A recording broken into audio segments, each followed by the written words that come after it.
Everybody always judging me. Yeah, that's what it is.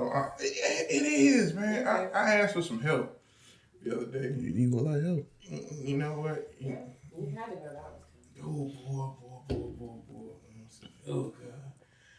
But I asked for some help the other day, and everybody looked at me strange for like what I asked for help for, right? Because I was trying to figure out some taxes. And I don't think that's strange. Yeah, but that's the strange part. Yeah. But I was like, well, how do I claim my pornographic videos that I post on the websites? You know, is that entertain? Do I put that in the entertainment category? You know, that's why everybody looks at you strange. Or can I say strange? And you know that it's strange. Or do I list that as like a non-profit organization? You know what I mean? What? But that's super profit. I mean, you know, I ain't got a dollar yet. You know what I'm saying? Oh, please God, help me. How did you get a dollar? What porn are you in? Huh? It's called Big Love Part 3. Oh, okay. Yeah. You're like wait. It's part 3? Yeah. Who gave you a part 1? My damn self. Got post up there. Big Dev Comedy, also a porn star. You know what I'm saying? Adult entertainer. Entertainer. You just used the word porn. You did. Y'all judging me again. Here we go. Yeah, but with that said, welcome to another episode of Film Nerds. I'm your host, James. And once again, I'm joined by these two. You're supposed to say who she is. Oh, I thought y'all introduced yourself. Okay. I'm Christina. And y'all already know who it is. Yeah, it's your boy, Big Dev, a.k.a. the 757's favorite play cousin, a.k.a. Big Dev straight from group home, a.k.a. the one who is judged by many and hated by even more. Yep.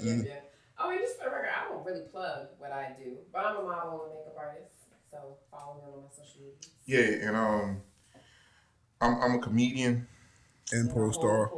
A bootleg adult actor. You can find a lot of my adult films at Dollar Tree, way in the back. Yep. Shout out to Family Dollar. Shout out to Family Dollar. I'm a semi-ordained. How are you Jewish bar mitzvah coordinator. How are you semi-ordained? Because it's like I just watched some videos on YouTube and it's like I ain't paid the $9.95. Yeah. No shipping and handling. That's how that works. Yeah, I do it all. I do it all. Whatever you need, baby. AKA Mr. Cut the Check himself. Cut the check. Mr. Cut the Check. Major facts. And we still waiting on that check too. We is still waiting for that. Tyler, baby. Tyler.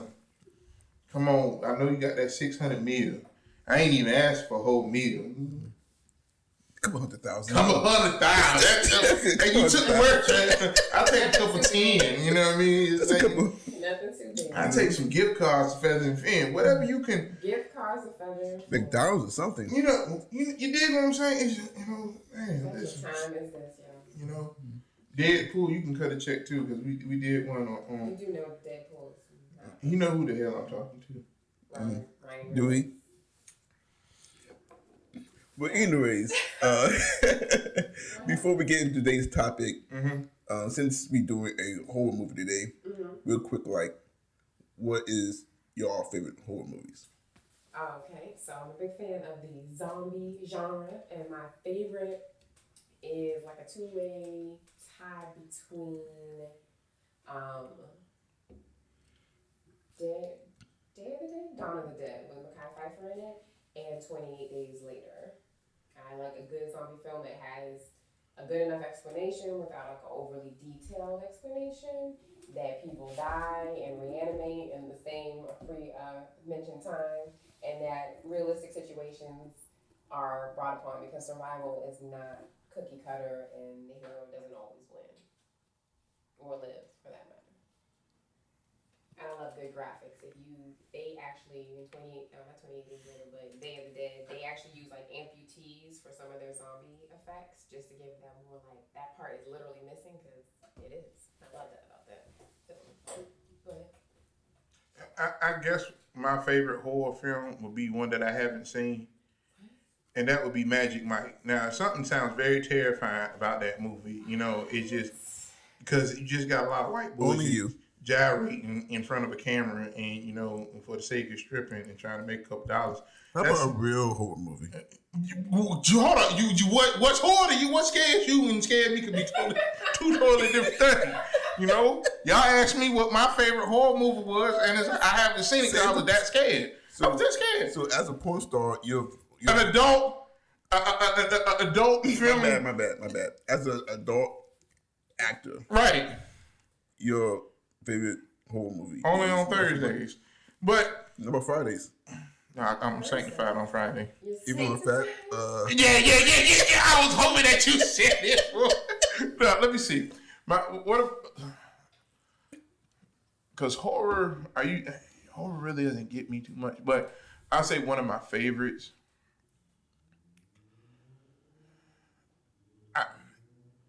Stigmata scared the daylights out of me. Stigmata scared the daylights out of me. It's anytime you start crossing the realms of religion and the demonic factors, you know, especially when your first cousin is a demon, it hits a little bit home. You see, he's seeing ghosts right now. That's why he turned around. So and let me see. I think that has had to be one of the scariest movies I have personally seen. That because most other things don't. Because I feel like a good horror to me is something that like kind of draws you into the realness of it. You know, and it's like, you know, when you grow up in church, you know, and it's like, and you're taught from a young age that, you know what I'm saying, there's a war that goes on that you cannot see. And then some of them things that you're not supposed to see make themselves visible. Yeah.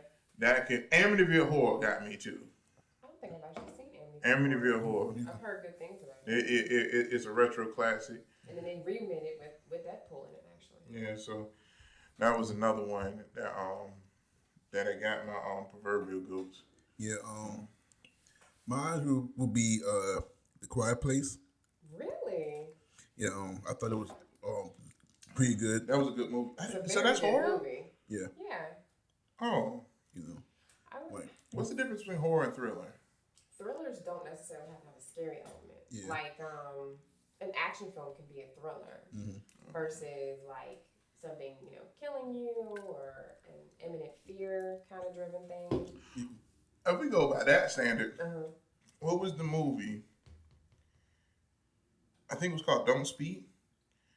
Yes, that is actually considered horror. Yeah. The one where the blind man had him in the basement. Don't Breathe. Don't Breathe. Yeah, that one had kind of got me. That was good. I feel like that one appropriately used jump scares in a way that wasn't cheesy, and it really had you on the edge of your seat. Just like you wanted to survive with them, and I feel like you felt like the character.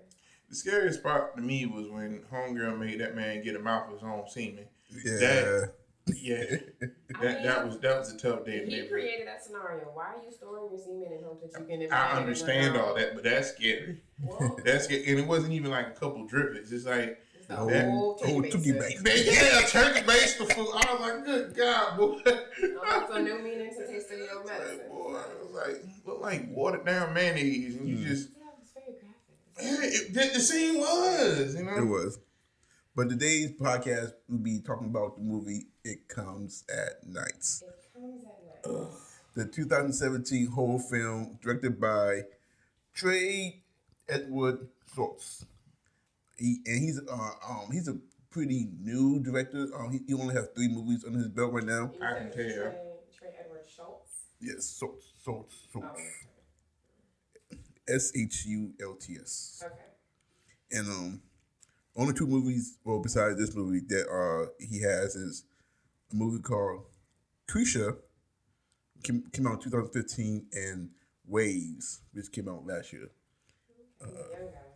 Yes, he's a very, coming. Really? Oh wait, see, I wanted to see Waves because that's about the. I don't know if he's gay, but I know like passes away or something like that.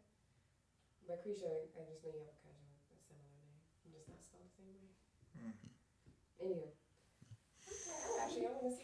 but perspective.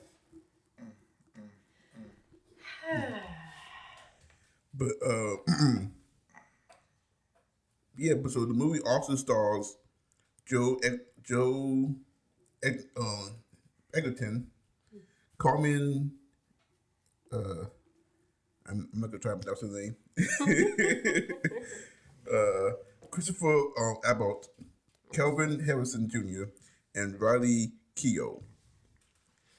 And according to IMDb, the movie is about secure within a desolate house as an unnatural threat terrorizes the world. A man has established a tenuous domestic order with his wife and son. Then a desperate young family arrives seeking refuge. Mm-hmm. So, I think it's Cameron Ichogo, for how to pronounce her name. yeah, something like that. I'm trying to think of what else I've seen her in. She's British. She's British. Yeah, but she at first I thought it was it was this chick, I forget her name, but the chick in Crash. Sandy Newton. Yeah, I thought that was her at first. But, I can get that. Yeah, they're both kind of slim British women who play. And since you couldn't the pronounce that American last name, I say you didn't finish the last tapes on that Hooked on Phonics set. Back before Cash Money was taking over for the 99 and the 2000. yeah. So you might want to go dust some jokers off out the attic.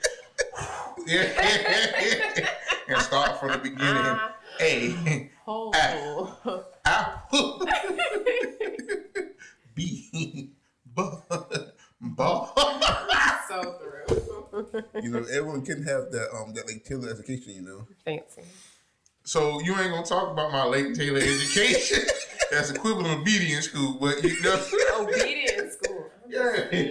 Sit, stay, sit.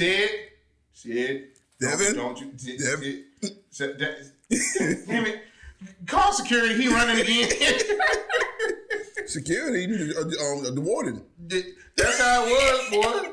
That's how you see. That's why we didn't get too many skippers. You could skip in the hall. You ain't never get nobody leaving the school because you had to go down was that. on lock like that. No, because you got to go down that green mile.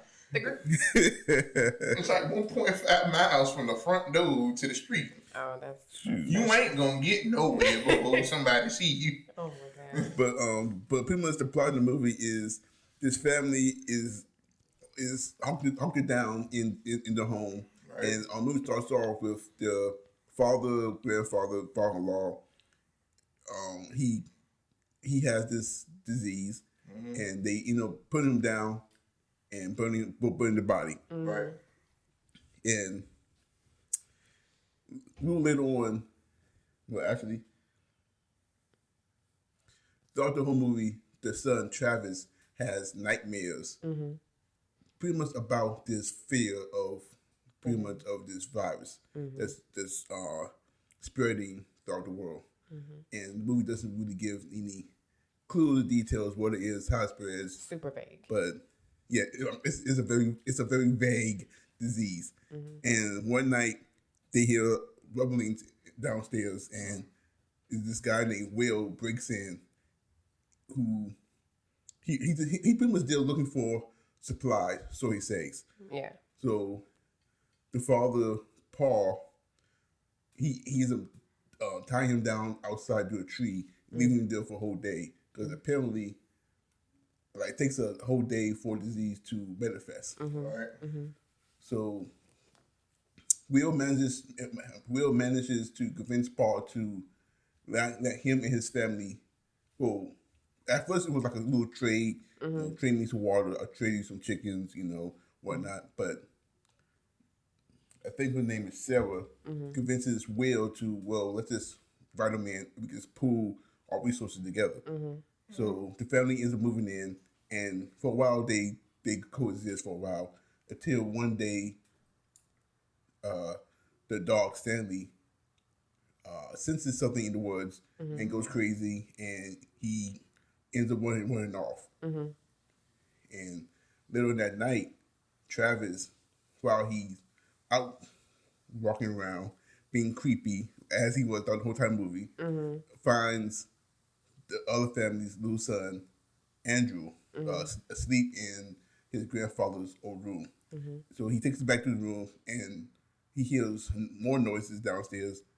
And after waking everybody up, they discover Stanley is now back in the house. Which is the dog. Yes, Stanley the dog, and he's bleeding, clearly sick. But the thing is, the door Was unlocked. You know, the big red door. That's the only entrance and exit of the home. Which remains locked Yes. as a precaution throughout, their existence. So this brings up an issue of who unlocks the door, and neither family can identify who did it. So this leads to the whole family splitting up for a whole day. Once again, it goes back to it takes the virus a day to manifest. So Travis ends up overhearing the other families talk about the son, and the son telling them that it was him who opened the door, and he's now sick, which sparked a big event of both families not trusting each other, and it ends up with Paul and Sarah shooting Will and Kim and Andrew. And little and Andy. Yeah. But the movie, and then it turns out that Only you could laugh at that. only Devin can laugh at no kid dying. Dark humor. That was funny. but Travis, they discovered Travis is also sick, and it also leads to the conclusion of the movie where both parents are also sick, and they just sit at the table, pretty much waiting for themselves to die. So, what do y'all think about the plot of the movie? You liked it? What's your thoughts? I can appreciate the way the film went. Like, some of the vagueness kind of gives it, leave it to your own imagination. That's something that, Alfred Hitchcock, one of the fathers of horror, was famous for, because he really didn't show anything. But he implied it so well that you were just terrified. So I feel like there was enough implication. We all were kind of like holding our breath on the edge of our seats, trying to see, what is this fear? What is this sickness? What is this, what we believe now might be an actual beast or demon or something? And for that part of the vagueness, I can appreciate, like, it leaves it to your imagination. But overall, I was disappointed. Because I felt like it was more like a drama that had like a horror element to it more than it was a horror film. And I could have been okay with that if it had a good payoff, and it didn't. Like, them ultimately dying, though I can appreciate the realism of that, like, hey, you can only hide from the disease so much. You're gonna need to go into your outside world. Like, that's our reality as it stands now. But in a big sense, it's just like you have to go outside of whatever your comfort zone is, and it comes with risk. That being said, it's like, bruh, that's it. And even then, at the end, I felt it was so vague. And I was like, was he hallucinating that he actually had the disease? Because he's had so many episodes of this being a hallucination. I didn't know what was happening. And it did leave me in that space. I'm like, who did unlock the door? Because, like, they do come to the conclusion that they assumed it's their son because he's sick. But prospectively, how would he have reached the lock? They were set for a person of an adult height to do. And then who brought the dog back? Did the dog really just limp himself all the way back home and then die? Like, there's a lot of vagueness there. So I was disappointed. Long story short. I'm going to give y'all my scientific and educated detailed analysis of this movie. So, nothing. The movie was ass. It was from beginning to end. The movie was just straight butt cheeks, buns, booty crack. It was just ass. Oh my God, it was so terrible. So, okay. Synopsis of the movie. You got a disease. Okay, cool. I just want to give y'all some perspective for my conspiracy theorists. This was the introduction to the coronavirus. Here we go. They don't want to tell you that, and they don't want to let you know that. Stay woke. Keep your third eye open. But you got this disease that's plaguing mankind. But you don't know what it is, and you don't. The only thing you know of that it does, it kills you. You get sores, you get black eyes, you spit up blood. and it kills you.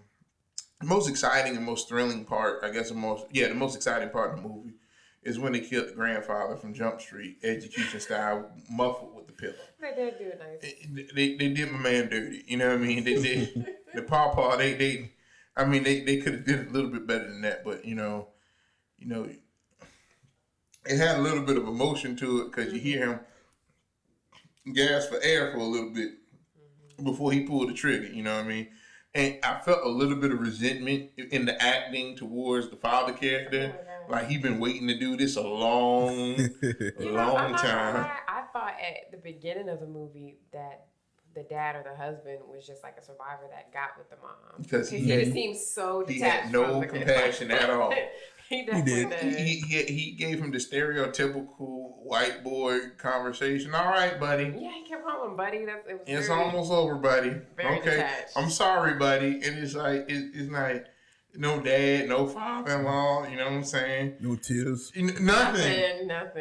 He just poor little boy was traumatized. You know, he said, "I'm gonna do it on the count of 3.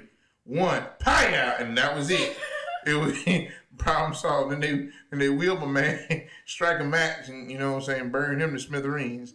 That was probably the most true, like with a start like that, it kind of set it up for like it's gonna be something, right? Yeah, definitely. You would think that's gonna truly be something. You're gonna get gut wrenching like that. But that was pretty much it because it was almost like I feel like the dreams were scarier than what actually happened. But they were kind of unnecessary. The dreams. Yeah. I feel like the dreams built the hype that never delivered. Because you're waiting for whatever this is that comes at night. So the only thing that comes is dreams. It's like, and that's it. It's like, true.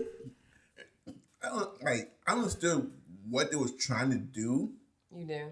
Like, it was both set up where it's fear of the unknown. Right. You know, like they were trying to put the audience in the same predicament as the characters, right. Where they really had no idea what's going on. Mm-hmm. Like, only thing you know is some kind of disease, but there's no answers. Like, all things like only thing you know is if you get it, you're pretty much dead. Right. You know, but and they don't know how by contact or breathing. That's why they wear a mask and gloves. And gloves. The only reason James understands anything about the movie because him and this other director wrote the same short bus together. Yep. That's the only reason that he understands what's going on. Because I get it. Okay, you don't know what the disease is. They don't give it a name. Mm-hmm. You see the symptoms and whatever. They don't even really clarify how you get it. It's like okay, do you breathe it in? Is it by skin contact? You know, then it was like, is it by water? Can you drink it in? Right, because there was some implication that we were doing our studies. Mm-hmm. There's implication that the reason why water supply was so valuable is because they believe this disease has tainted the traditional water. And so you had to go through a purifying process. Right. So it was like, okay, so I get that. So they done figured out how to live off the grid and everything, and they had it all good. Your boy Will comes in there looking for supplies. I can dig it. I can get it because it's post-apocalyptic pretty much, you know what I'm saying? But who goes at night? Well, I would think, I feel like that's smart in a survivalistic type realm. Okay. Because if you travel at night, then you get less likely to be seen. Right. Mm-hmm. And most people are conditioned to sleep at night. Right. You know what I mean? So do you believe his story of not knowing that people were occupying the house? I'm torn. Because the movie's so vague, it's too vague. It's like, super vague. Well, I'll say this. We're using the term vague when we really should be using the layman's terms, making no damn sense. Because that's what was happening. Nothing was making no damn sense. Because it's like, okay, you stumble across, and I for the sake of argument, I dig it. Okay. You find this house, you see that it's boarded up, you know what I'm saying? You're trying to find some supplies. Well, that's kind of maybe not so believable. But right. I mean, when I see something boarded up, it's locked. I was like, obviously there was a person present. So it didn't just board itself up. I mean, but let's just say you would. So I dig it. You're trying to get in. You're trying to see what you can find. Right. Right. Because we all scrummaging for everything. You find some old tuna cans, some old Spam, whatever you find. You could take it back to your family. It all comes down to tuna cans. So Paul busts Will upside the head. Mm-hmm. You know what I'm saying? Knocks him time to the tree. Make sure he doesn't have the virus because they understand after watching Paw Paw go through it in 24 hours. I dig it. Okay, cool. This is where the movie makes sense but doesn't make sense all at the same time. Homegirl, Paul's wife, is like, we might as well. Here's a summary from Wikipedia. Kelly Paul and Rand Paul. Let's move, Devin. But Big Brother's always watching.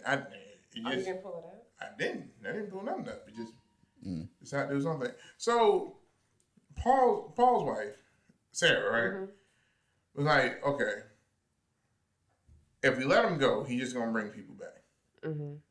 Okay, that makes sense because they know we got some, and then they know we got some resources. They know we got some space, and now they know how many people are here.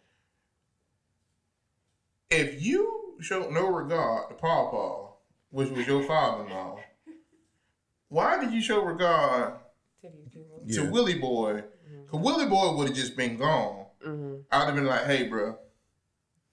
I'm sorry. It is what it is. I wouldn't even say sorry. I'm like, pow! And then that would have just been it. We would have just turned the bonfire back on, and that would have just been it. So you saying like you wouldn't even got to the conversation about the chickens and No, because if you're in this time period and it's like, and you're so worried and you're so skeptical, you're taking a lot of big risks.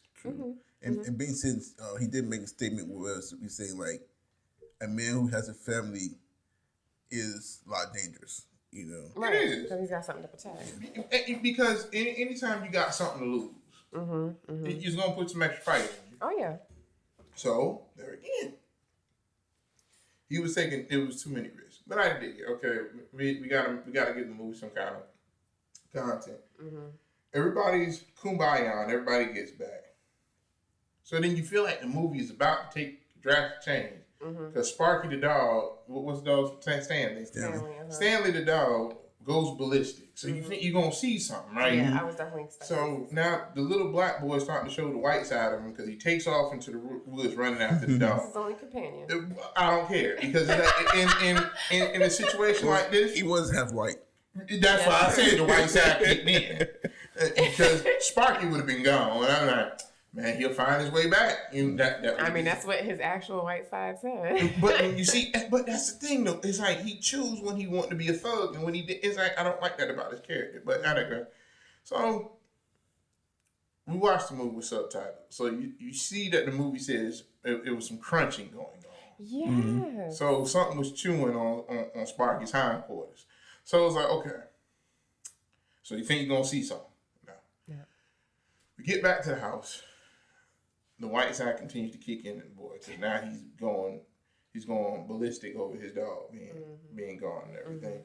And the dad's white side kicked him up. You want me to be the bad guy? I'll be the bad guy. That was funny to me. I don't care. That was funny to me. Stupid. So, and there again, so now he's having these dreams. Oh, well, side note, just something that I felt like was another unnecessary moment in the movie was his attraction to Will's wife. Will's wife, Kim. Yeah, Kim. You know what I mean? That was kind of weird and awkward. It was. I feel like the intention. I feel like most of the movie was kind of seen from Travis's perspective. That you wanted him to you're experiencing your fear from his perspective, not from mom or anybody else. Just like that's why we're privy to seeing what his dreams or really nightmares are. And I think it even boils down to like we don't know how long they've been in this situation, right? I feel like his attachment to Stanley is because just like any teenager, because he's 17 in a movie, you want friends, you know what I'm saying? Or you want something to connect to. There's no TV, there's no Instagram, there's no high school anymore. And then you lose your only companion. And before that moment, when it came to Kim, this is your first female. She's decent looking, but as a teenager, you're already like kind of hormone driven. And it's just like in this current world, it's not like you're going to pass somebody in the store or at school anymore because you don't leave the house. So I feel like it was just necessary to play into like his perspective of the world as it stands right now. I feel like that was why that was there. Do I feel like it was necessary? It wasn't at all. It wasn't. I feel like it could have been done with just how he was kind of awkward when they had their conversation with them both being up in the middle of the night. I don't feel like the whole pseudo fantasy that he had with her wanting to get down with him and stuff like that. Yeah. You know, I don't know Like, how necessary that was. I feel like it could have been necessary if they played more into it, where Right. he got caught like staring and creeping around, because that even the first night he was peeping in on them while they were having sex. Right. You know. Yeah, I mean, I thought it was like when I was watching it, because he would do that from time to time, like just kind of peer in, and I was like, I mean, I guess it's his version of TV. But then the other thing that got me was y'all can't hear this heavy ass creature walking above you. You talking about Travis being? Yeah. I mean, this is his house, so they probably don't know anything different from the creaking house and him being up there. Right, because you don't know the difference between creaks and footsteps. But I digress. So then we get to the miraculous night. Mm-hmm. He's up being a creeper again. Mm-hmm. Because he can't sleep. You hear the baby Coughing. and breathing all weird. Yeah, that was a moment where I wouldn't have touched that child. Right, because with all the precautions going on in this world, I would have been like, hold on, player, something ain't right. Right, why are you here? And why are you breathing like this? Mm-hmm. I would have got the parents. He sounded sick. I mean, he sounded like a feverish child, which in a normal context is just like, oh, it's a baby with a fever. But in this world where sickness is like death. So that was that. Mm-hmm. Then you see the door open and you wake everybody up. Ring the alarms, okay? Mm-hmm. I can dig it. And then you see Stanley half bit again, implying something was out there, but you don't see the creature. Well, even in his dream, you remember, because he always has a nightmare after every instance. Yeah. And then even in the nightmare, you see him like respond terrified. You hear him crunching. I don't know if it's just him manifesting. Yeah, and we're like, okay, we're eventually going to see what he's manifesting in his mind. We never do. Like, that is extremely disappointing. See, my interpretation of everything is they have no idea what's going on beyond the doors, and his dreams is supposed to let us in on his fears of what could be, you know, what may be, what could happen, you know. So a lot of things that happen is like we see he's reacting based on his nightmares, and like, oh, this could be what I've been feeling all along, whatnot. You know, so in a way I could dig it. Right. But the reason why I'm disappointed by all of that, because I was thinking that there was something out there. Yeah. Because, you know, how the dog show up. Right. You know. Right, and then we heard noise. So even if it was a limping dog, it wasn't going to Well, be making all that hush. how all of a sudden the dog limped from the middle of the woods, the end of the woods, back to the house just to lay there on its side. And be blood. Yeah, and get inside the house, you know, like they never made reference to a doggy hole. You know. Right. You know. So, Yeah, because it was a door. You see that it's an outside door and then a door to the red door to that main room. So it does beg it. I thought that was going to lead up to something like, you know, all this time he's been lying about having like another team out there, and the team's like, or there's another force to be intimidated by, because like another unnecessary but I guess necessary thing was like the two men that he killed in the forest and en route to getting Will's family.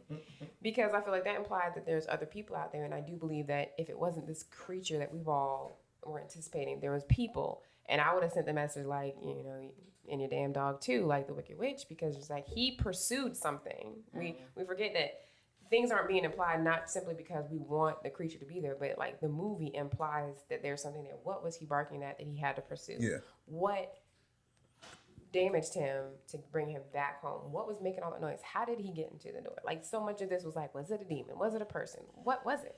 Because he did not bring himself back. Even the body, the brief flashing that they showed of his body, it was like he was pooling out already. Yeah. It's not like he limped in, because there's no driplets leading up to his body. It was pooling out away from his body, like he was dropped off. Now, so we got the dog. So the dog is back, and now we have the whole separation of the families. And that's when Eavesdropper, the ear hustler, uses his special ability, being nosy.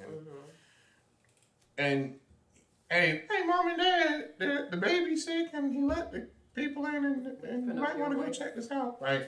So now Paul and Sarah Very generic names. But Paul and Sarah go there to confront Will and Kim. Very generic names. So, this is another part where I get disappointed. Because now they're having the standoff in the stairwell with the guns ablazing and everything. Will got a gun on Paul, and then Sarah got a gun on Will. And I'm like, you should have just blew his brains out right then and there. Yeah, because Will is going in on Paul. I mean, like, stop.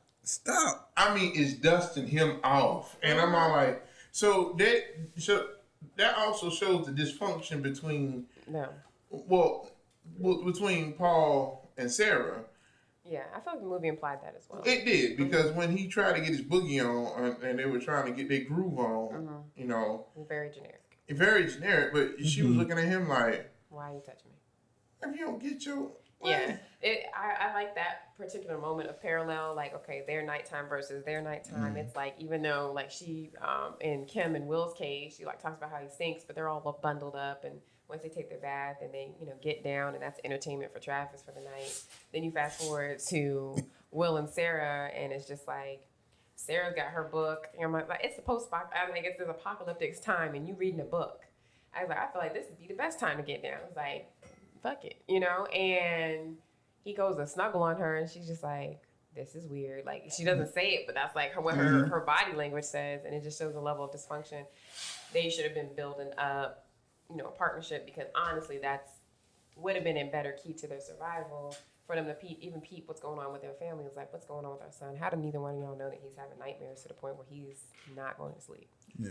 So we get to the standoff, and then, so like James implied, Paul gets the brakes beat off of him before he gets escorted out of a room that's in his damn house. That part. And so now they got this standoff. Now everybody's outside. This is when he gets real. Because Will tries to get gangster and fight back. And then that's when Paul shoots my man in the back. Sarah shots him in the back. Finally, because Will was Will was on top of him. Dusting him off. I'm not sure he was punching him or him with a rock or something.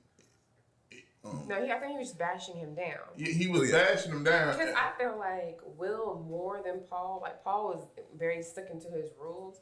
Will was about that survival life by any means necessary. It was apparent in whatever he had to finesse as far as what he had to say, what he had to do, what he had to barter. And even in that moment, he was like, to get me and my family, he was like, we'll take our chances in this forest, but we can't have you on our back. I'm going to bash his head in. But then all of a sudden, Sarah want to come to rescue and kill Will. That's because Sarah has been wanting Paul to get his ass whooped for so long. And she wanted that. And she's just been like, you know what? My dreams finally came true. I'm gonna just you're gonna take at least one more, maybe 7. 7 more? Just 1 to 7 more. You want to maybe 19 now, because it was a minute. It was a minute. I mean, enough time for Kim and Andy to get a little bit of ways. So you shoot him in the back, and then now Kim and Andy, they trying to make it off through the woods. And now Paul goes to get gangster. Right? He grabs the gun, aims, and kapaya! You see both of the bodies fall, the baby and Kim. But Kim pops up, you killed my baby. Only he can laugh at this. Like, what in the world?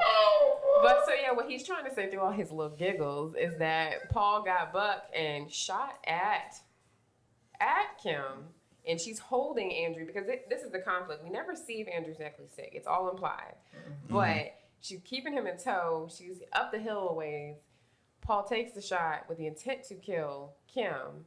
And we see, like he said, both bodies go down. She gets up. She's screaming. You think from in pain of being shot, but no, it's because he actually hit Andrew, the baby. And so she was like, well, you might as well kill me because you don't kill my baby and you'll kill my man. And sure enough. You got to get it right. He looked at her and like he gave her that eye like, bitch, bye. Hiya! And yeah, so at that point, what one can kind of agree was kind of necessary is like you do, once you had let them in your home and now they about to scurry off, they are a threat. Like even with them leaving, they were kind of a threat because you don't know when they're going to come back, who they're going to come back with. The problem is it was kind of too little too late because everybody's sick now. I mean, that was the ultimate demise of everybody. And then you get to the end. You get to earth-shattering end, where Ear Hustler is on his deathbed, and his mama's telling him just go ahead and let it go. Let go, And ain't no need to fight no more. Which echoes the first scene where she's doing the same thing For her dad. Yeah. But Paul. one major difference, which I didn't catch on to until later. Me too. Or Well, so in the beginning when she let her father go and she said, "Just let go, Dad. Your fight's over." That whole spiel. She was fully gloved up and masked. oh yeah. And at the end, we see her say that to her son. That's why I thought it was an illusion at first or a hallucination. She was unmasked when she was telling him to go ahead and let go. When he woke up to seeing himself with the telltale lesions on his hands and kind of looking sickly in the face, she was like, "Go ahead and let go." We never see them execute him. But it's implied because that's exactly what she said before they took out his father. I don't know if they execute him. He probably just passed off. Yeah, No, I'm pretty sure knowing Paul. And then you also consider like how their bodies looked. In that final scene when they were sitting at the table, they weren't like pulled together. She was pulled together when she was talking to Travis.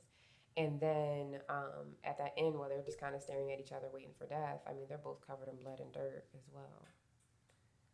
I believe they took at least the time to kind of clean up everything. Yeah. But I mean, again, there's a lot of implications, not a lot actually said.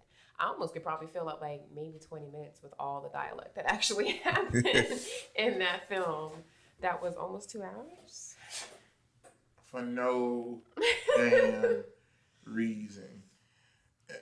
See, like my big issue is the trailer makes it seem as if there's something that's outside that comes at night. Yeah. You know. I mean, the title says that. The door says that. Seeing Grandpa, via Travis's dreams, but you don't know that in the trailer. All that would imply, something's coming. You know, and I mean, I do get where it was going. You know, it's fear. Like Fear is what comes at night. Fear, yeah. What it's the fear that as it comes. You know, and it's just. See, I think it would work better if it was told from Will's and Kim's perspective. Mm-hmm. I feel like it wouldn't have been any scarier, or I don't know, because I feel like without Travis's dreams, it doesn't build on the paranoia and that deeper level of like true fear. I think they're afraid, like, what can I do to protect my household? Can we stick to these rules? But I feel like ultimately it probably would have been even more mundane if it was from their perspective, honestly. Cause like I feel like if it was told from Will's and Kim's, because like as he was telling them where they came from the city. So, Oh, you're talking about Will and Kim. I'm thinking Paul and Sarah. Yeah, Okay. because Will and Kim came from the city. Right. Supposedly. Yeah, with the outbreak. Yes, he supposedly came from the city where the outbreak happened, and throughout the whole journey. So I'm getting to this point. So with them, we could get what's going on, and the fear of trying to escape, whatnot. Versus having a family up in wherever outside of the world, and you just sitting there waiting, trying to survive on your own from something you have no idea what's out there. I feel like even they play into the vagueness because he's not really consistent with where they're coming from. Like, okay, yes, he was telling the truth about the animals, but he originally told Paul that like I escaped by going to my brother's house, but my brother's dead. And then later in conversation, he's like, "Yeah, I'm an only child." And he's like, "I thought you said you escaped to your brother's house." And then I forgot what the other thing was that left like a hole in their story. Or like when they did get attacked by those men and he seemed, kind of remorseful or shocked that he took that man out. Yeah. It's like, one theory is just like, he really can go from everything's cool to not cool which is scary enough on its own because you're kind of putting your life in his hands. But then also it kind of implied maybe he did know them, but it never sticks to it. So I feel like the only thing that was coming at night was Kim and Will. Because that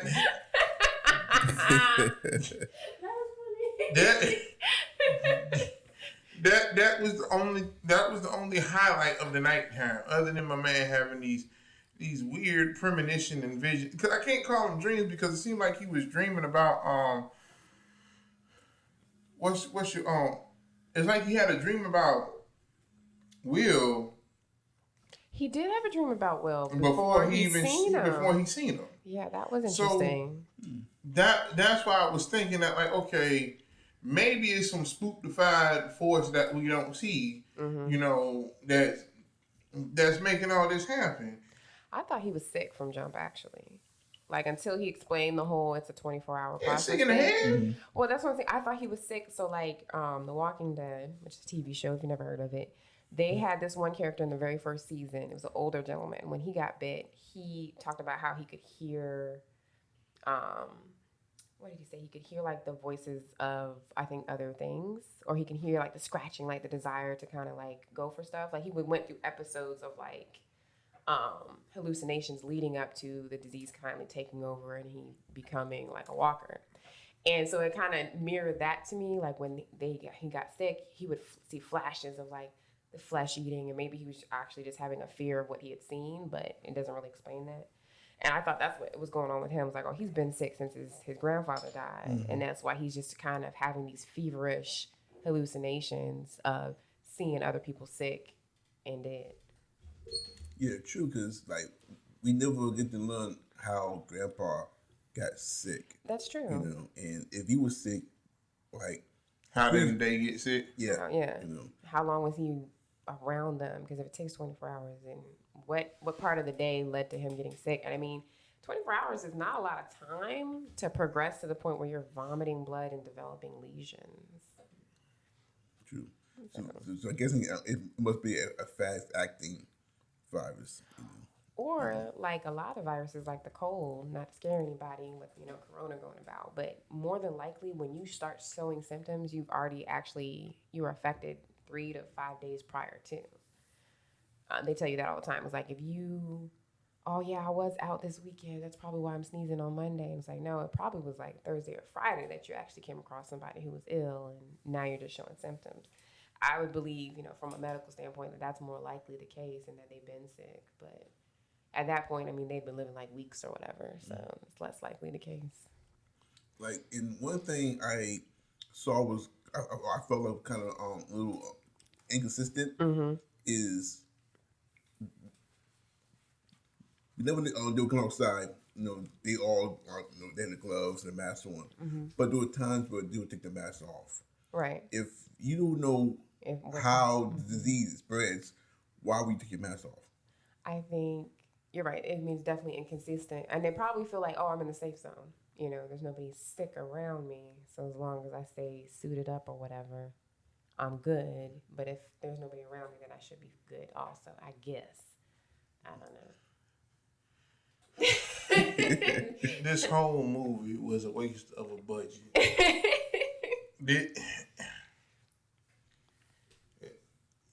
The people that they should be shooting with the pillow to muffle up the sound is the director of this movie, Devin. is the writer of this movie, and whoever thought this was gonna be a blockbuster, because this was ass. I do wonder. I don't remember any buzz after it came out. You know, either people love or hate stuff. Because It does get it does have good reviews though. It has good reviews. Yes. probably the same people that reviewed the Titanic reviewed this and thought it was good. He's so stupid. This movie was ass. I would love to like read the reviews and see like what people liked about it, because if you're just the type of person who likes building up paranoia with no payoff, then I guess it is a good movie. I need something.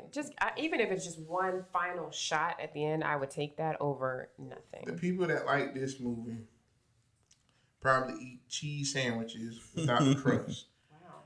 You know, Just straight up cheese, no condiments. you know, their favorite drink is milk. You know, You're offending a lot of milk drinkers. I don't care. Like cow's milk? Yeah, like cows. I mean, it's how can you write something good about this? It's like there was nothing good about this. It was like there was no eye-appealing eye candy to make you want to like continuously watch the film. It was some generic Joe Schmo looking. I was gonna say something, but I'm not gonna say that. I'll say it after the podcast. There you go. It's about me. No. It's about the film. No. It was about something that you said. Oh, okay. No. But Now you're thinking about it. I think I should unplug his mic. But anyway, no, there was nothing to really anchor you into the movie. Mm-hmm. It's like it was kind of slow too. So slow. I told him mid-movie, I was like, I already like the Asian film that we had to watch with subtitles better than this one. well, that was because it was a good movie. It was a good movie, but I was saying the reason why I said that is we was at least an hour in, and I have no idea what's going on. Mm-hmm. It's just like, okay, we're following this family. They killed the granddaddy. Okay, cool. There's a red door. It stays locked. Okay, cool. Homeboy has nightmares, kind of sleepwalks. Okay, cool. We're an hour in. What is going on? Like, I was grateful for the moment of conflict that Will character brought, because you do wonder, like, was he trustworthy? Because he was kind of suited up, you know, in his own way, and blah, blah, blah. And is he telling the truth? When they go on that trail, it was like, I feel like it was a build-up. It's like, okay, here we go. Mm-hmm. Hit. No. Yeah. And then the fact of it jumps from after they kill the two guys to them coming back with Kim and Andrew. Yeah, we don't see And half Noah's Ark with the chickens and the goat. Yeah. I mean, they said they had that. And you don't get an understanding of how, and you know, if he said he was traveling because they drove there, but he originally walked from where they were. Like, he didn't hit nothing along the way. Where are they? Are they in Virginia, North Carolina? Like, a lot of vagueness. This movie is the equivalent of you feeling like you gonna strike lucky at the end of the night. For 7 days straight, you trying to strike lucky, and each day she say she has a period, and so you can never get to no conclusion. Well, I mean, periods do last for a week for some people. Yeah, and then it goes on for another 17. So then it's like, so now we at 24 days. Yeah, just keep going. Yeah, it just keeps going. It's like, it's almost there. It's like, it's almost there. Oh, no, you can't get it. You can't get it. And then when you look at the reviews that we've seen, then it's like the directors are like, well, maybe it was a creature. Maybe it wasn't a creature. Maybe you need to sit your ass down. Maybe you need to go back to director school. That. You know, I saw that. it's like, maybe. I don't like that.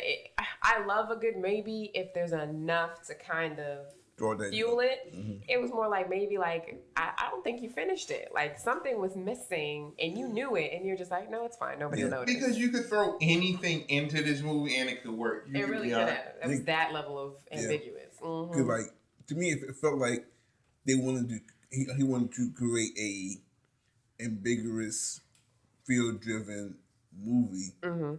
But you don't got nothing to fear. But forgot, to close story. Right. Because like we go back to the dog. Like, okay, how did the dog get there? Right. What was the purpose of killing the dog or having the dog being drawn out for one? Because the dog, he didn't even bark at Will and them when he came. So it's like, true. This is something truly ominous from the dog's perspective. And I mean, the dog can sense, bad characters in a person, but dogs can also sense danger. You know what I'm saying? So what was so ominous to make him break character? He seemed like an otherwise tame dog. He seemed like an older dog. He had little scragglies going on, you know what I'm saying? And he ran like hellfire after whatever it was in the forest and didn't come back for hours. Well, no. To go from full-fledged, I'm about that life bark to nothing. Yeah. It was like straight DMX. Arf, arf, arf, arf, arf, arf, arf. Okay. Arf? Yeah. Arf? We didn't even get that far. Yeah, it's true. We didn't even get no whimpering. It was just done. It was like that arf, like, Did I literally bite more than I could chew? Then it was nothing. Yeah, it's true. And then it seemed like Travis was reacting to something. Mm-hmm. But then when the camera pans to what would be that direction, I mean, there's absolutely nothing. Not a rustling in the trees, nothing. And then I was like, oh, what if this thing is like invisible or camouflage? I kept staring between the trees thinking like I'm going to see something, a figure, anything, nothing. Which is cool if eventually something is revealed. Yeah. But it was nothing. This movie was ass. It was a tough one. It was definitely. Look, this was a waste of space on Netflix. I'm pretty sure there's something else that could buy for this position. You know, I have to say Sharknado is way better than this. I cannot. I'm For the sorry. record, we haven't seen Sharknado. He is doing that completely objectively. And please don't make me watch Sharknado. Please don't. We're not going to do that to ourselves. I mean, we watched this. We didn't know this was going to be this bad. Yeah. This was terrible. There's a difference, you know. Big difference. We know Sharknado could be horrible. There's no good that can come of that. I mean, this movie was. You know, it's funny, we're giving Sharknado a hard time, but we did watch Deep Blue Sea, and I thought that was kind of hilarious. Deep Blue Sea had LL Cool J, Uncle L, and Uncle Sam. The shark just came out and just... Yeah. That was cold, though. That was hilarious. That was cold. That effect was awful, though. The effect was awful. I think you got to consider the time. What is that, early 2000s? And yeah, so it was the best they could do at that Right. time. Like, now we can see it clear as day. Well, Russell Park was 98, 96? And But they used good, and they implied a lot of stuff, and they used animatronics, so there was less need for computer graphics, so it was more effective. Yeah, 'cause that T-Rex was, You know, I didn't even say that. Does Jurassic Park count as horror? Mm-hmm. So that was one of the few movies that had me shook as a kid. I remember, I don't know what, it didn't make no sense. I believe that the daggone T-Rex was coming down my hallway and had me shook. I couldn't sleep good. Now, it was some raptors that got me. the Raptors, True. you know what? I found the Raptors more laughable than scary. But, yeah. No, I found T-Rex laughable. You found the T-Rex laughable? Yeah, because when he threw man off the toilet and That just chucked him up in the air. yeah. You know, it was messed up, but I mean, it was deserving of the character. Was a little ink thrown one that killed the big man. Yeah. That was both funny and scary because I'm like, you really can't do nothing. Like, once you can't see, you screwed, right? Yeah, that's a big fear of mine. I don't like having soap in my eyeballs, none of that. So when he got attacked, I felt for him. But yeah. But yeah, this movie was ass. Like I said, I feel like someone could redo it. Please change the name because it just don't make no sense. And give us something to be afraid of other than implied fear. It's like, I'm sorry, I'm grown. I'm going to need a little bit more than that. yeah. Just a little bit. Because, like, even I felt like the actor was Meh. you know, like, I liked Will and Kim. yeah. I felt like they were genuine. They probably just met on set, but they gave the energy like, you know, this is my bae for real, and we enjoy ourselves. I feel like there was a stark energy from really opening scene when it came to Paul and Sarah's character. Yeah, Kim and Will, they had that old, like, early 2000s, late 90s white boy song kind of love, like, come my lady, come my lady, be my butterfly. You know, that's pretty actually provocative. Those lyrics. And I mean, they were getting down, so it was like, or sugar, how'd you get so fly? You know, Baby Bash out the show. Cut the check, Baby Bash. But anyway, Because, like, I feel like there was little chemistry. Yeah. You know. it was good chemistry between them. No, I mean, like the others, like as a whole. Oh yeah, I mean, even the mother-son relationship I felt was very like they looked alike. I felt like casting wise, from an appearance, that I would have believed that that was her child. I don't believe that her and her husband were married for one aspect, or that they created Travis's character. I feel like that he was hard to stumbled across digest. them, Yeah. and then And he was like, listen, we'll work it out together. yeah. The funny thing is, like, you have something like Cinderella with Brandy in it. Like, she had an Asian dad and a black mom in that film. And it was totally fine. Like, the way that they vibed, nobody questioned that, how Brandy came out with an Asian daddy. But in this film, even though they look favorable, there was just a lack of chemistry that was believable. And this is in a horror film where it's like, it's just a few of them. I mean, the total cast is like 7 people. So it's like,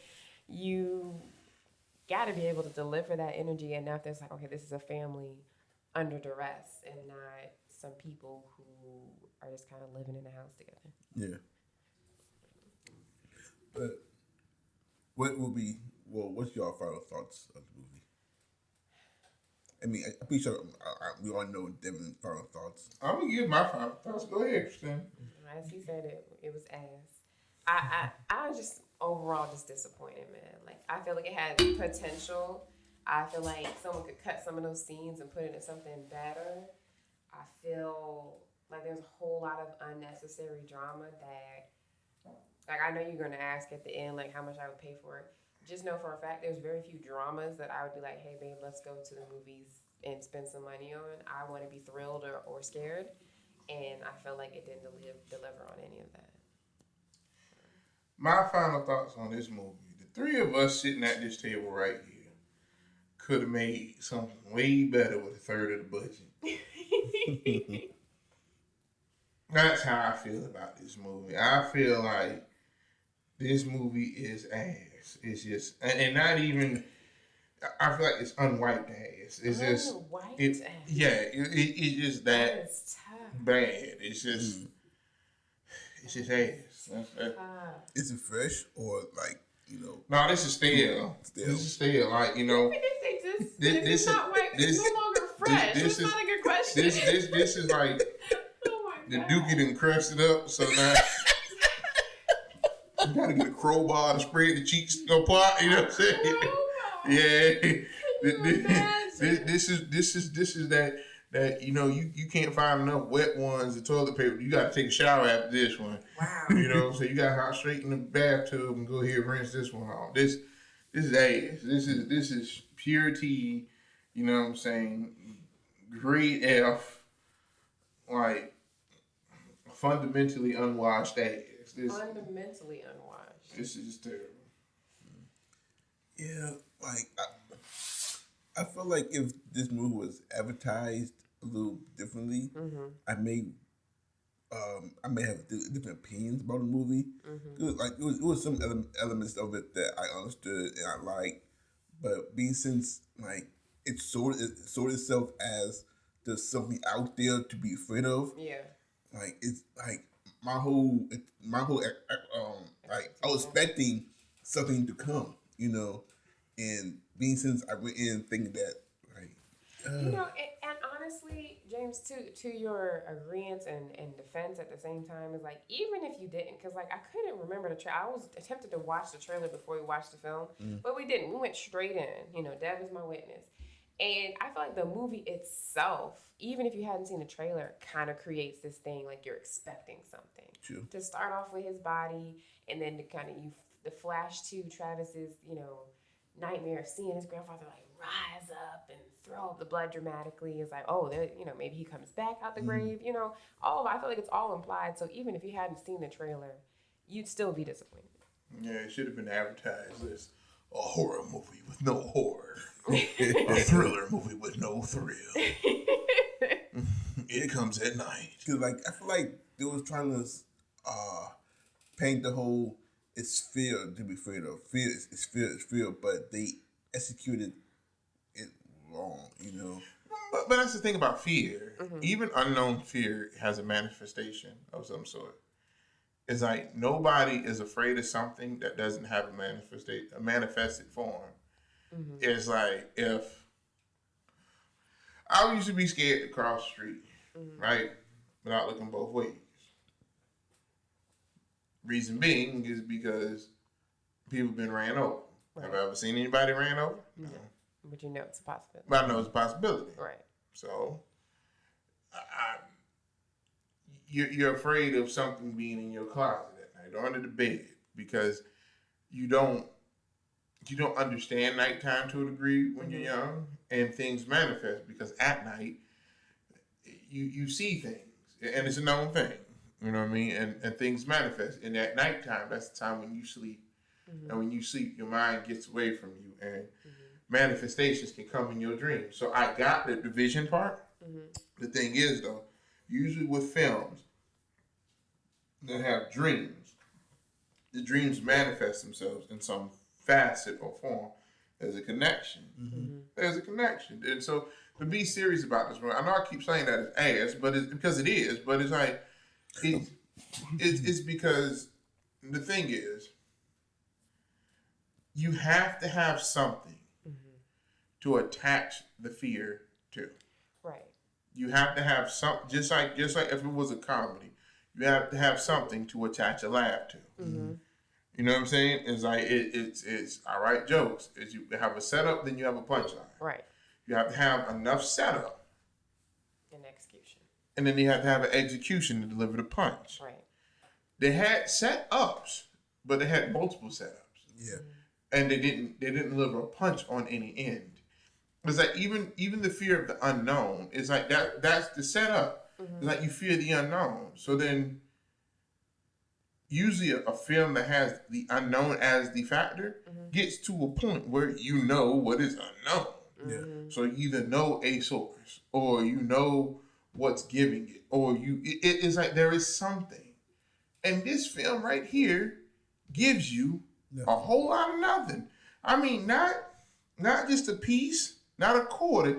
It gives you about 1,000 pounds of nothing. Yeah. It's like, okay, the disease. You get sick and you die. Okay. Where did the disease come from? That's not important. Okay, is there a cure for the disease? That's not important. Right. Okay, well, how do you contract the disease? Through touch. Okay, so is it just so somebody with the disease has to touch you? Then randomly at some point they say, oh, animals can get it too. Yeah. And it was just thrown out there. You know, it was like it was kind of like, by the way, and it's like Which don't make sense. It doesn't make Because sense. you have chickens. Right. Also. Right. That are just living You wildly. have chickens. Yeah, and they're fine. But the thing is, though, there again, how did the dog catch the disease? Right. So it caught the disease from whatever bit into his ass. It was like, so what bit into his ass What bit that into has his the ass? disease Yeah.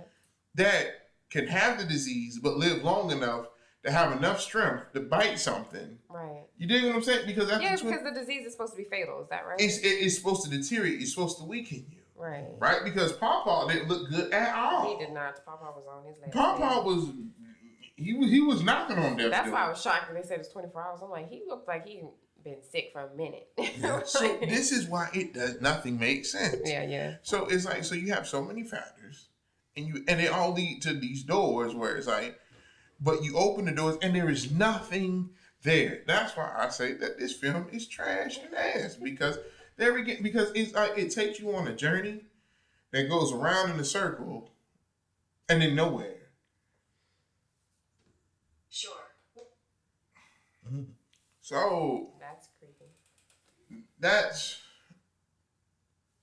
that's my beef.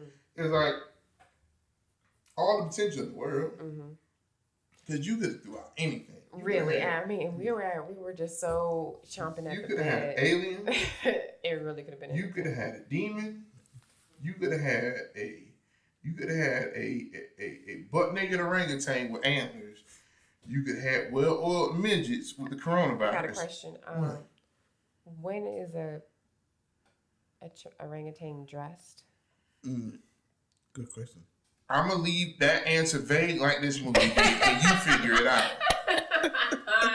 That's what I'm gonna do. I'm weak. That's exactly what I'm gonna do. You see, now you see how I feel in this whole film. It's like it could have been anything. It's like it's because you when you leave as an artist, I feel like leaving open interpretation is okay. As long as your open interpretation has direction. Right. Just a little direction. Yeah. But have enough so you can kind of like, everybody can kind of get something similar Yeah. out of it. It's Yeah. like in Inception, and in the movie, the spinning top, wobbles and cuts. The movie gives you enough information where you can debate whether you think he's still In the dreaming dreaming, yeah. or he's actually made it out. Right. There's, like you said, there's direction. It's direction, and it leaves you with something. So, I mean, and that space is the potential for spinoffs, the potential for a sequel or a prequel for that matter, and it's like, but this gives you nothing. Yeah. It's like you sit there and you waste this time, and it's like I could have been doing anything else with the 2 hours that y'all jokers took from me. Yeah, it was quite disappointing. I mean, I feel like that's the sum of it. It's just like, even, because I feel like it looked nice, you know what I'm saying? It really looked nice. And I think that made it more disappointing. It was like you had all the ingredients. It was like you almost made a chocolate cake. It's just you forgot the egg, and now you got like this weird cookie mass in a pan. And it's like, this should be good, but it's not. Yeah. It's just not. I was pulling up this movie that it makes me think of called Don't Blink. I don't know if you've seen it. No. It comes off very much your generic cabin in the woods, be concerned type thing. Mm-hmm. And people just disappear. It implies it might be a demon or an alien. Absolutely no delivery. And even the main character herself just disappears. And then that's it. Oh, I do remember this movie. You seen that? Yeah, because literally, if you blink, you could disappear. Yeah, and there was like a moment where it's like the last 3 survivors was like, just don't blink. And she's like, I'm just going to go to sleep now. And she disappeared right before their eyes. No explanation. None at all. Sorry, y'all. Don't ever watch Don't Blink unless you're just into the same kind of disappointment that this movie has. Just no explanation. I don't know. There's got to be a category of this of just unexplained bullshit is a category for horror. Because that's what this kind of led it to. So, rating this movie on a scale from 1 to $15, or you choose to give it a refund. Yeah. How much will you go pay to see this movie? I definitely want my money back. I paid for us to watch this movie. I want my money back. I paid to whoop the director's ass. I paid $15 for that one. I give him a smooth dub. I need 20 minutes just to whoop your ass, get you on the right track. Nah, give me my money back, and don't just give me the money back for the movie. Give me my money back for my snacks. I need my money back for my gas money. to get to the movie. That it took to get the money, and since I watched this on Netflix, I should get a month free. Because that's how bad this was. So I'll give it a 5.75 because I would feel like this is not the worst movie I've seen. Wow. You know, what's the worst movie you seen? Well, on this podcast, Mm-hmm. oh man, there's Tao, there's Set It Up, there's Last Christmas. Oh, Last Christmas, is that the one with Chris Brown in it? Nah. Oh. It's with I forget. Matter of fact, it's the chick from Game of Thrones. The chick who plays Daenerys. Oh, I'm one of the few people in the world who's never seen Game of Thrones. Yeah. Oh wow. Yeah. Welcome to our podcast. Most I've never seen. It comes at night. Yeah, that part. You know what the worst movie I've seen we haven't done on the podcast, but as far as horror films go, I think it's called The Last Cabin in the Woods or something like that. And I think it's intentionally a parody, but it's also awful. Didn't you watch it with me? I don't know. Anyway, it was really, really bad. Really, really bad. Well, The Cabin in the Woods is pretty good though. Cabin in the Woods, that's got the dude from Boy Meets World in it. Sean. I don't know his real name. And it's like a flesh-eating virus that they have. Nah. Oh wait, No, that's that's Cabin Cabin Fever. Fever. Oh, okay. Cabin in the Woods is it has Chris Hemsworth, Okay. Thor. For those who don't know, Odin's son. Son of Odin. and it's actually is a horror comedy, and it's like it acts like a parody, and it's pretty much it's this secret organization who Churns out monsters? Yes. Okay, then we're talking about the same thing. So Cabin, I thought it was horrible. I think it's funny, but I thought it was horrible. I was expecting it to be like scary, and it's absolutely ridiculous. Well, because it actually plays on a lot of Everything. those tropes. Right. The final. Yeah, because they had the mermaid she was actually carnivorous and Bigfoot, and even have like an ode to The Shining with like blood coming down the hallways and stuff like that. Yeah, that was interesting. This movie reminded me of Standing in the Corner. This was Time Out. Oh my And God. you stood the corner a whole lot. I stood in a many a corner. I done stood in some Many good corners. corners. I done got some good sleep standing up. Sleep standing up. Yeah, you know, you lean your forehead against that wall, but you can't lean too hard because you get that imprint on your forehead. Yeah. So you got to hunch your shoulders forward so you can get that tripod effect. So you get that your forehead and your shoulders. The science of surviving the corner. Yeah, I'm telling you, I done been in many a corner. I done been in many a corner. I done been on many a timeout. Mm-hmm. You know, I done took. Oh, those corners. Huh? He said, "Oh, those corners." Not Well, so those what you corners. trying to imply? Well, you did say that you're an adult entertainer, Yeah. so one could argue. Mm-hmm. They just hating on Oh, me. it could be stingy. I don't know. Everybody got a humble start, Dev. We're not hating. I mean, you often make Taylor. Wow, I don't know what that means, but there you go. Definitely know what that means. Anyways, I can't even say what I want to say. that would do it for today's podcast. As always, you know, subscribe to the channel. You can like the video, share it, and also you can comment down below, Yes, comment. giving us your thoughts and opinions on the movie, whether you liked it or not. And also you can go and subscribe to Green Cloud Films. It should be. I could put it could be up here somewhere, you know. You don't know his left from his right. Oh, Lord have mercy. Look at the pride in the face. So proud of himself. Oh, I can't wait for Uncensored. Oh, I can wait. What we have. I can't wait. I cannot wait. And me neither. Me neither. For those who don't know, we have been contemplating on doing our own podcast. It has been requested. Yes. It has been requested because Social Media America has reached out and said, you know, we want to take the baby gloves off your boy Big Dev Comedy. The baby gloves. You know, and so we can get straight raw. You know what I'm saying? You know, pop condom, no condom. Wait, what? No You homo. know, child support No homo. raw. You know what I mean? No homo. Pause. And I'll pause, stop, you know, yield, whatever. Pineapples. Pineapples. Yeah, safe word. My safe word is supercalifragilisticexpialidocious. Oh man. But yeah, Social Media America said they want a real podcast. So you got a couple podcasts in the making. You got the Uncensored podcast, Lord have mercy. and then you got a couple of questions. The couples podcast that's sadly being worked on between me and the one with all the hair over there. Cause your boy bald head like a full moonshine over here, baby. Like a full moonshine.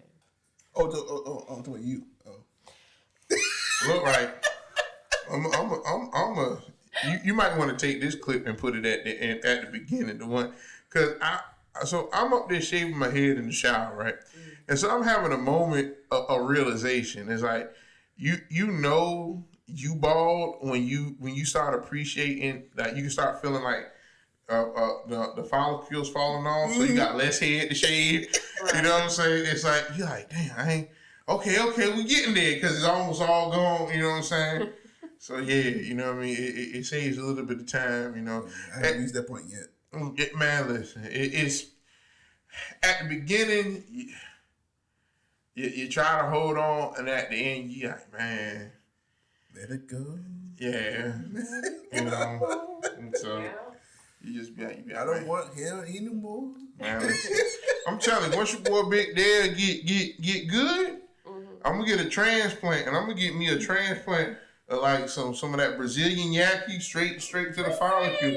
That joke is gonna be silky, boy. I tell you, I'm gonna be throwing whoosh, Yeah. new hair, whoosh, who this? Yeah, like an Herbal Essence commercial. over I'm here. telling you, boy. I'm telling you, man, I'm gonna have that whole Troy Polamalu thing going on. Okay. Herbal Go. Essence, cut the check. Cut the check. You know what I'm saying? Head and shoulders, you all can cut the check now, because, you know, scalps get dandruff. That's fact. You know, You do. bald heads get dandruff, and this beard just don't smell like mint leaves. You know what I'm saying? Just because I'm born this way. You know, it takes some work. Mint leaves. Yeah, but with that said, you know, you can hit us up on our social medias. The links are of our pages will be in the description below. You know, so follow us, hit us up, subscribe, you know, all that good stuff. You know, besides this guy, you don't gotta, hit him up, Whatever. So go ahead and tell them where they can find you at. All right, so you can find me on Instagram. Just look up hashtag Top Model Tina. That's my model page. And Tina's Touch _MUA for my makeup page. Also on Facebook, Christina C. Connor on Facebook, and Top Model Tina and Tina's Touch. And y'all know, y'all social media America, baby. Y'all know where y'all can find me at, baby.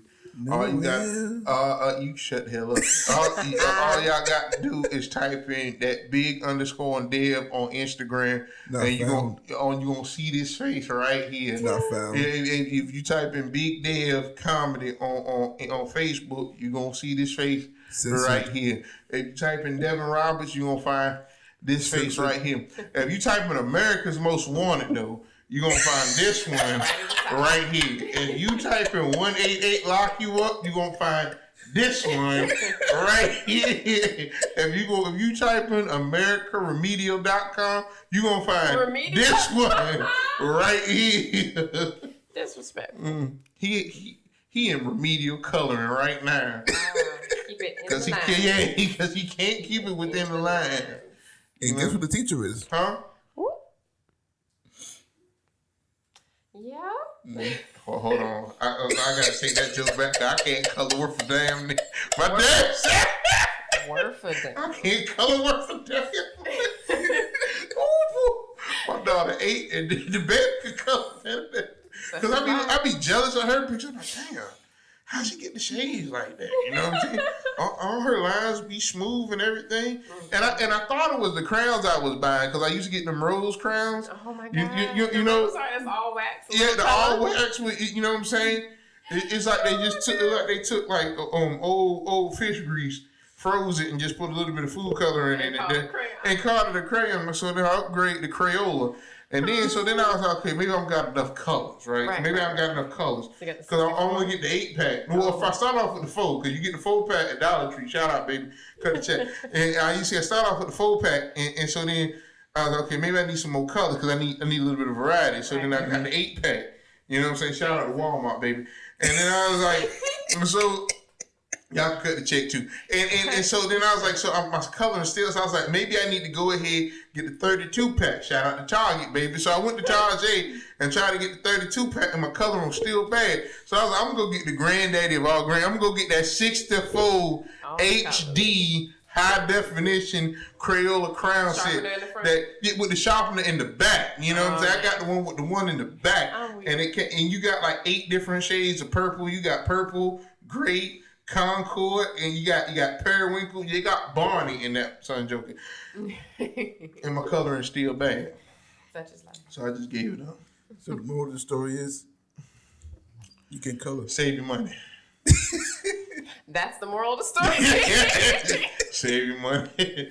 Just pay your 8-year-old child to color for you. You know what I'm saying? Just pay it. There you go. Let's let them blossom. I'm telling you, man. Oh, yeah. So if you can't color, if you got coloring skills like him or myself, I got an 8-year-old, you know what I'm saying, $50 a picture. $50. Hey, we're going to make a hustle out of this, you know what I'm saying? You know, I respect the hustle for young entrepreneurs, but $50? $50 a picture. Man, listen, they paying $40 for sometime, you know what I'm saying, female parts, you know what I'm saying? Because you don't know what you're going to get. But you see, I can appreciate that because you see, I'd rather pay for the $40 coochie. Wait, what? Yeah, okay, so you see with the $40 coochie. Well, okay. With the $40 coochie, y'all ain't gonna cut me. Y'all gonna cut my You'll see her next time on Film Nuts, and we out. You see, I'm saying, with the $40, you see.